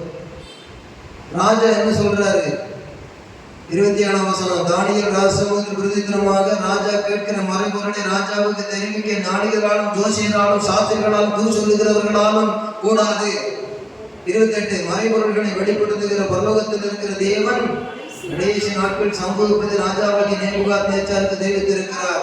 உங்களுடைய சொப்பனம், உமது படுக்கைகள், உங்களுடைய தலையில் உண்டான தரிசனம் என்னவென்றால் ஆரம்பிச்சிட்டார். இதெல்லாம் கேட்டு முடிஞ்சிட்டு ராஜா என்ன சொன்னார் தெரியுமா? அல்லேலூயா, அல்லேலூயா. கர்த்தருக்கு ஸ்தோத்திரம். ராஜா சொன்னதை பாருங்க. கர்த்தருக்கு ஸ்தோத்திரம். 47 தானியேல் 2:47 46 இருந்து படிங்க. அப்பொழுது ராஜாவாகிய நேபுகாத்நேச்சார் முகங்குப்புற விழுந்து தானியேலை வணங்கி அவனுக்கு காணிக்கை செலுத்தவும் தூபம் காட்டவும் கட்டளையிட்டான். ராஜா தானியேலை நோக்கி, நீ இந்த மறைபொருளை வெளிப்படுத்தினபடியினால் மெய்யாய் உங்கள் தேவனே தேவர்களுக்கு தேவனும் ராஜாக்களுக்கு ஆண்டவரும் மறைபொருள்களை வெளிப்படுத்துகிறவருமாயிருக்கிறார் என்றான். பின்பு ராஜா தானியேலை பெரியவனாக்கி அவனுக்கு அநேகம் சிறந்த வெகுமதிகளை கொடுத்து அவனை பாபிலோன் மாகாணம் முழுவதுக்கும் அதிபதியாகவும் பாபிலோனில் உள்ள சகல ஞானிகளின் மேலும் பிரதான அதிகாரியாகவும் நியமித்தான். தானியேல் ராஜாவை வேண்டிக் கொண்டது நிமித்தம் ரெக்கமெண்டேஷன் பண்ணது நிமித்தம் அவன் சாத்ராக்கையும் மேஷாக்கையும் ஆபேத்நேகோவையும் பாபிலோன் மாகாணத்து காரியங்களை விசாரிக்கும்படி வைத்தான். தானியேலோ என்றான் ராஜாவின் ஒரு அற்புதம் பார்த்தீங்கன்னா, வாலிபனே உயர்வு எங்கிருந்து வரும்பா? கண்ணிலேயே உயர்வு எங்கிருந்து வருமா? உங்கள் பிள்ளைகளுக்காக இப்படிப்பட்ட வேதத்தில் உள்ள சமூகத்தில் என்ன செய்யணும்? வாலிபர் கூட்டம்னு சொல்லி ஐயா நடத்துறாரு. ஒரு வாரம் நடத்துறாரு. இடையில ஒரு நாள் வாலிபர்களா சேர்ந்து நீங்க 4 பேரும் போய் ஜெபிக்கிற இந்திய தேசத்துக்காக, உடைய தமிழ்நாட்டுக்காக, சென்னை பட்டணத்துக்காக அம்மா சொல்லிக் கொடுக்கணும். அந்த அப்பா சொல்லிக் கொடுக்கணும். அதான் பவுல் சொல்றாரு, உன் பாட்டியாகிய லோகிசாரிடத்திலே காணப்பட்ட விசுவாசம் உன்னிடத்திலும் காணப்பட்டது தீமோத்தேயுவே என்று சொல்லுகிறார். அப்போ லோகிசார் என்ற பாட்டி வாழ்ந்த காலத்தையே பவுல் வாழ்ந்திருக்கிறார். ஆகையினாலே உன் பாட்டியை நான் பார்த்துருக்கிறேன், விசுவாசம் உள்ளவங்க. அதே விசுவாசம் பரம்பரையில உங்ககிட்ட வந்து சேர்ந்துருக்குது. ஆகையினால அப்படி விசுவாசம் பெருமையா சொல்றேன். இன்னைக்கு பாட்டி எப்படி இருக்கிறாங்க, பேரன் எப்படி இருக்கிறான், அம்மா அப்பா எப்படி இருக்காங்க, அந்த வாசல் பார்த்து உங்க பாட்டி மாதிரி ஜெபிக்கணும்னு சொல்ல முடியுமா? உங்க அம்மா அப்பா மாதிரி சொல்ல முடியுமா? தானியேல் மாதிரி சொல்ல முடியுமா? அருமையான தேவனுடைய மகனே தானியேல் மாதிரி நம்மளை ஒவ்வொருத்தரையும் சொல்ல முடியுமா? அதற்கு ஒரு ஆதாரமாக நாம் காணப்பட வேண்டும். ஏனென்றால் காலங்கள் மாறலாம், கர்த்தர் மாற மாட்டார். காலங்கள் மாறலாம், கர்த்தர் சாலமோனுக்கு பண்ண உடன்படிக்கை மாறவில்லை. காலங்கள் 70 வருஷம் கடந்து போகலாம். வேதத்தை வாசித்து உபவாசித்து ஜெபித்த ஜெபம் விருதாவாய் போகவில்லை. கர்த்தருக்கு ஸ்தோத்திரம் உண்டாவதாக. இந்த வேளையிலே தேவனுடைய பிள்ளைகள் கர்த்தர் மேல் விசுவாசம் உள்ளவர்கள் பிறரை குறை சொல்ல மாட்டார்கள். ராஜாவே, நான் சொல்லி எத்தனை சொப்பனத்துக்கு அர்த்தம் சொன்னேன். என்னைய கொண்டு நீங்க நேபுகாத்நேச்சார் காலத்துல சரித்திரத்தை படிச்சிருந்தோம். தரியு ராஜாவே, நீங்க என்னைய செய்யலாமான்னு கேட்கவே இல்லை. இன்னைக்கு சின்ன காரியத்துக்கெல்லாம் வருத்தப்பட்டுக்கிடுவாங்க. ஒரு சின்ன காரியத்துக்கு கோபம், சின்ன காரியத்துக்கு வருத்தம், சின்ன காரியத்துக்கு திட்டி போடுறது. நீ உண்மையான விசுவாசியா இருந்தா இன்னொரு விசுவாசியை குறை சொல்ல மாட்டேன். நீ உண்மையான ஊழியக்காரனா இருந்தா இன்னொரு ஊழியக்காரனை குறை சொல்ல மாட்டேன். நீ உண்மையான ஊழியக்காரனா இருந்தா ஒரு விசுவாசியை குறை சொல்ல மாட்டேன். நீ ஒரு நல்ல விசுவாசியா இருந்தா ஊழியக்காரனை குறை சொல்ல மாட்டேன். எல்லாம் ஆண்டவர் அறிவார் அப்படின்னு நீ சந்தோஷமா இருக்கணும். அதான் விசுவாசி. கரெக்டா சொல்லுவோமா? இங்கே இது என்ன? ஒரு friendship prayer friendship, friends, missionary friends, prayer friends. முதல்ல பெர்சனல் பிரேயர் ஆஃப் டேனியல், இரண்டாவது பிரேயர் ஃப்ரெண்ட்ஷிப் ஆஃப் டேனியல். உங்களுடைய சேர்ந்த நண்பனுக்கு ஜெபிக்கிறானா? உங்களுடைய சேர்ந்த நண்பி ஜெபிக்கிறாளா? காதல மரம் ஓதிக்கிட்டே இருக்கிறாளா? விட்டு விலகிடு. வெளிப்படுத்தல் கொடுப்பார், தரிசனத்தை கொடுப்பார், எல்லாம் செய்வார். சீப்பா சரியில்லை. என்னோட ஊழியக்காரர் வந்தார்.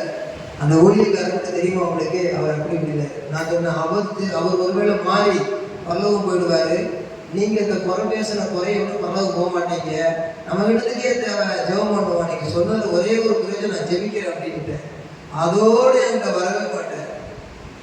எதுக்குங்கிறேன். எனக்கு நிறைய ஊழியர்கள் ஃப்ரெண்ட்ஸும் வேண்டாம், பெரிய ஊழியர் கொடுக்குற பெருமையும் வேண்டாம், ஊரெல்லாம் பழகவும் வேண்டாம். ஜெபம் போடு. வீட்டுக்குள்ள ஒரு சித்தம் இல்லாத ஆள் எனக்கு வரக்கூடாது. 100 சித்தம் எடுத்துட்டு கொடுக்க கூடாது. 100 சித்தம் இல்லாத பணம் என்கிட்ட வரக்கூடாது. 100 சித்தம் இல்லாத இடத்துக்கு என் பணம் போகக்கூடாது. 100 சித்தம் இல்லாத எதுவும் எனக்கு வேண்டாம். நீ தருகிறது மட்டும் போதும், தராத எதுவும் வேண்டாம். நான் என்ன கொண்டு செய்ய வேண்டியதே செய்யும், நீ விரும்பாத செய்ய வேண்டாம். எனக்கு எந்த புகழும் பெருமையும் வேண்டாம் வா அப்படின்னு சாத்தாரணமாக திறந்துக்கிட்டு அவங்கள்கிட்ட சொல்லிட்டு இருப்போம். நமக்கு சந்தோஷமா யாரும் இருக்கவே முடியாது. தேவனுடைய மகளே, விசுவாசம் எப்படி இருக்கு? என்னுடைய மகனே, விசுவாசம் எப்படி இருக்குது? நல்ல தோழர்கள் இருக்கிறார்களா? நல்ல ஜெபிக்கிற தோழர்கள் இருக்கிறார்களா? அதுதான் முக்கியம். அங்கே 3 பேர் சேர்ந்து ஜெபிக்கிறாங்க. ஒரே ஒருவனுக்கு தரிசனம் வெளிப்பட்டது. தரிசனம் உள்ள தாடியை அந்த 3 பேருக்கு ரெக்கமெண்ட் பண்ணி உயர்த்தலாம். உண்மையான ஃப்ரெண்ட்ஷிப்பா இருந்ததுன்னா இருக்கிற சபையிலையோ இருக்கிற நாட்டிலையோ இருக்கிற வீட்டிலையோ ஒற்றுமை உண்டாகும். நல்ல காரியம் அது தெரிவிக்கப்படும், நல்ல உயர்வு உண்டாகும். உன்னையும் ஆண்டவர்கிட்ட பிரிச்சுக்கிடுற, வேற எதையும் ஆண்டவர்கிட்ட பிரிச்சுக்கிடுற, கடைசியில் எல்லாம் குடிச்சு வர போதுனா இவன் ஜபம் என்ன ஜபம், தரிசனம் என்ன தரிசனம், விசுவாசம் என்ன விசுவாசம் அப்படின்னு கேட்டிருப்பாரு இல்லையா? அப்ப நீ தனிமையிலே கர்த்தர் மேல் உறுதியாக இருக்கிறார். உன் சிநேகிதர்களோடு ஜெபித்தேன் என்று சொல்லுகிறாய். நல்ல காரியம் நடந்து வருகிறது. அதனால இயேசுநாதர் தனியா தான் சிறுவையில சேர்த்து பரலோகத்துக்கு போனார். எலியா என்ன தனியா பறந்து போனார். எலிசாவுக்கு விட்டுட்டு போனார். எஸ்தர் ராஜாக்கு ஒருத்தியா இருந்து பெரிய காரியத்தை செய்தார். ரூத் ஒரு பெண்மணி குடும்பத்திலே பெயர் பெற்று நோக்கினார். கூட்டத்தை சாராதீங்க. செத்தா கூட தனியா போய் சாவுகளை வைராக்கியமா இரு. உன் கூட சேர்ந்தவர்களை சேர வேண்டியவர்களை சேர்ப்பார். அங்க நீக்க வேண்டியவர்கள் நீக்குவார், சேர்க்க வேண்டிய சேர்ப்பார். தந்திர மந்திர கதெல்லாம் உதவாது. நம்முடைய பாட்டுனாலே ஒண்ணும் இல்லை, நம்முடைய பிரசங்கத்தினாலே ஒண்ணும் இல்லை, நம்முடைய எந்த முயற்சியும் 2வது தான் அதெல்லாம். முதல்ல கர்த்தரோடு உள்ள ஐக்கியம் எப்படி இருக்கிறது, அதுதான் முக்கியம். இந்த 4 பேர் ஒற்றுமையா இருக்காங்களே, ஒருத்தருக்கு ஒருத்தர் விரோதமாய் பேசவே இல்லை, ஒருத்தருக்கு ஒருத்தர் அற்பமாக எண்ணவே இல்லை. இந்த இடத்துல 3 பேரும் தீக்குள்ள போகும்போது தானியல் கூட இல்லை. தானியல் சிங்கக்கம்பியில போகும்போது இந்த சாத்ராக் மேஷாக் ஆபேத்நேகோ கூட இல்லை.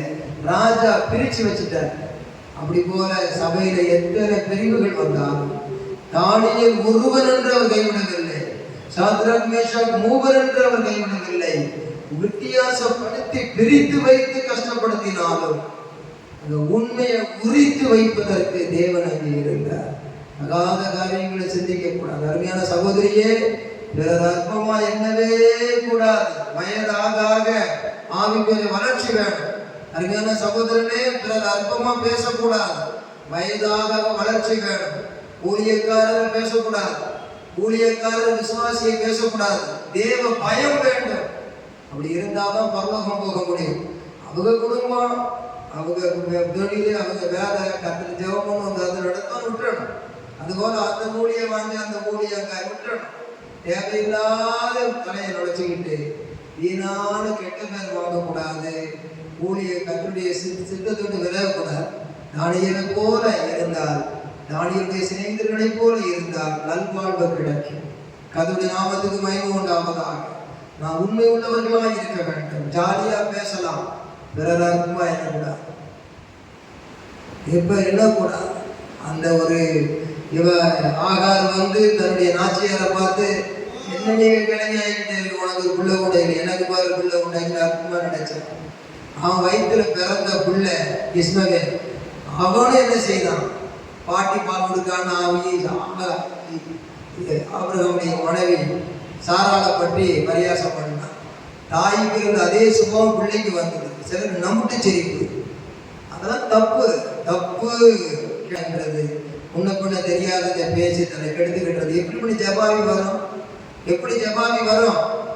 உன் வேலையை பாரும்மா, அதான் சொல்றேன், உன் வேலையை பாரு ஐயா. ஊழியக்காரன் நீ வேலையை பாரு, ஜெபம் பண்ணு, யாரையும் குறை சொல்லாத. கூட்டம் வந்தா வருது, ரொம்ப வந்தா வரட்டும், கொஞ்சம் வந்தா வரட்டும், சரியா சத்தியத்தை போய்கிட்டே இரு அப்படிங்கிற. கர்த்தருக்கு ஸ்தோத்திரம். கர்த்தருடைய சித்தத்துல சரியா இருந்தா இந்த உள்ளத்தில் சமாதானம் இருக்கும். இந்த சித்தத்துல சரியா இல்லைன்னா சமாதானம் இருக்காது. தேவையில்லாத காரியத்தை அவாய்ட் பண்ணணும். தேவையான காரியத்தை நம்ம ஆடு பண்ண வேண்டாம், கர்த்தர் ஆடு பண்ணுவார். கர்த்தருக்கு ஸ்தோத்திரம். இவருடைய கர்த்தருக்கு சித்தம் இல்லாத என் பரமபிதா நடாத நாற்றெல்லாம் வேரோடு பிடுங்கப்படும் என்றார். குடும்பத்தோடு அகற்றி விடப்பட்டுவிடும். ஏன்னா நான் கெட்டு போற பந்தயம் என்ன செய்ய முடியும்? ஒன்றும் செய்ய முடியாது. ஒருத்தர் சொல்லு, தனியா சொல்லு, 2 பேரும் கூட்டு போய் சொல்லு, அப்புறம் சபைக்கு தெரியப்படுது. நான் அப்படித்தான் இங்கே இருப்பேன்னு சொன்னா அண்ணியனை போல என்னன்னு சொல்லியிருக்கு. நான் யாரையுமே அந்த மாதிரி சொல்ல வேண்டியது வரல. எல்லாம் தங்கமான நல்ல பிள்ளைகளா இருக்கிறீர்கள். ஆனால் சிலருக்கெல்லாம் இந்த வீணான பெருமைகள், எத்தனை பெருமைகள் வரங்கள் கொடுத்தாலும் வீணான பெருமைகள் இருக்கவே கூடாது. டெலிஃபோன் பேசும்போது, செல்போன் பேசும் பொழுது உங்களுக்கு எனக்கு உள்ளதை பேசுங்க. இதெல்லாம் தேவையில்லாத பேச்சுன்னு சொல்ல தெரியுமா சகோதரனே, சகோதரியே? நீ சமாதானமா இருக்க முடியும், பரலோகத்துக்கு போக முடியும். அப்படி இருந்து பாருங்க, கர்த்தர் ஆவிக்குரிய வரங்களை கொடுப்பார்.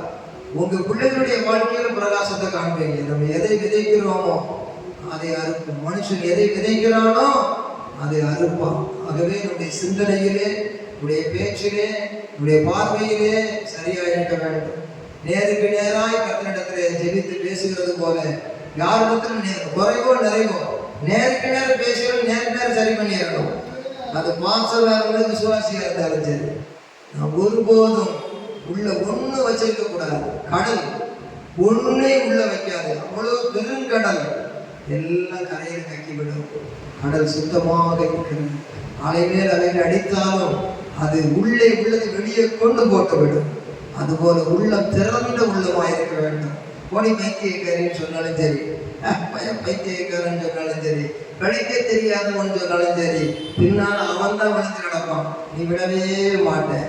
கர்த்தர் ஒன்று சிங்கமா நிறுத்து. சிங்கம் ஆண்களை ஆண் சிங்கமா நிறுத்துவார், பெண்களை பெண் சிங்கமா நிறுத்துவார். அடிபட்டு திருந்துறதை விட ஆலோசனையை கேட்டு திருந்தினா நீ வருந்த மாட்டாய். நல்மனம் பொருந்து இறைவனோடு ஆண்டவர் வாழ்க்கையை சிறப்பான விருந்து என்று சொல்லி மாற்றுவார். எல்லாம் எழுந்திருப்போமா?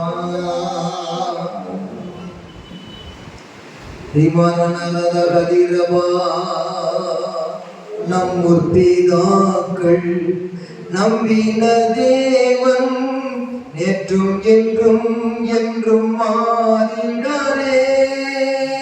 நம் முற்பிதாக்கள் நம்பின தேவன் நேற்றும் என்றும் என்றும் மாறிடாரே.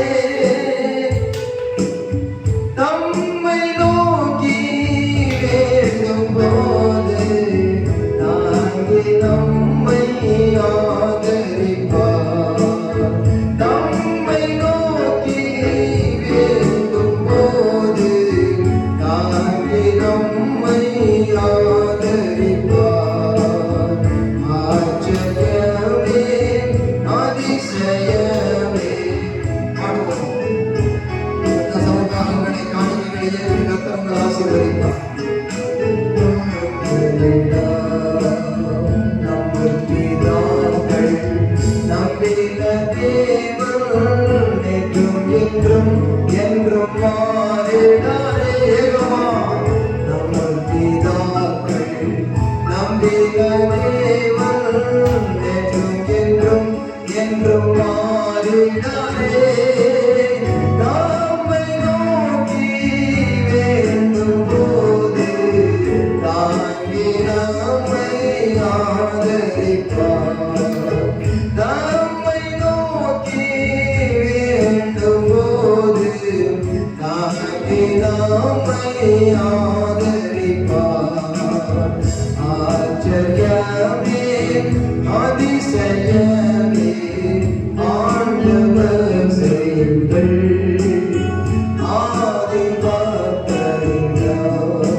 பிதாக்களைப் போல நாம் நம்பிக்கையை வர வேண்டும். அல்லேலூயா சொல்லுவோமா? அழைக்கப்பட்டவர்களோ அநேகர், தெரிந்து கொள்ளப்பட்டவர்களோ சிலர். கர்த்தருக்கு ஸ்தோத்திரம். ஆகவே தெரிந்து கொள்ளப்பட்ட பிள்ளைகளைப் போல இருக்க கர்த்தர் உதவி செய்வாரா? கர்த்தருக்கு ஸ்தோத்திரம். கிருபையும் பிதாவாகிய தேவனுடைய அன்பும் பரிசுத்தாவின் அந்யோன்ய ஐக்கியமும் நம் அனைவரோடு கர்த்தரை வருகை மட்டும் இருப்பதாக. ஆத்மாவே கர்த்தருக்கு ஸ்தோத்திரம். உள்ளமே கிறிஸ்து நாமத்துக்கு ஸ்தோத்திரம். ஆத்மாவே கர்த்தருக்கு ஸ்தோத்திரம். கர்த்தர் செய்த சர்வ உபகாரங்களுக்காக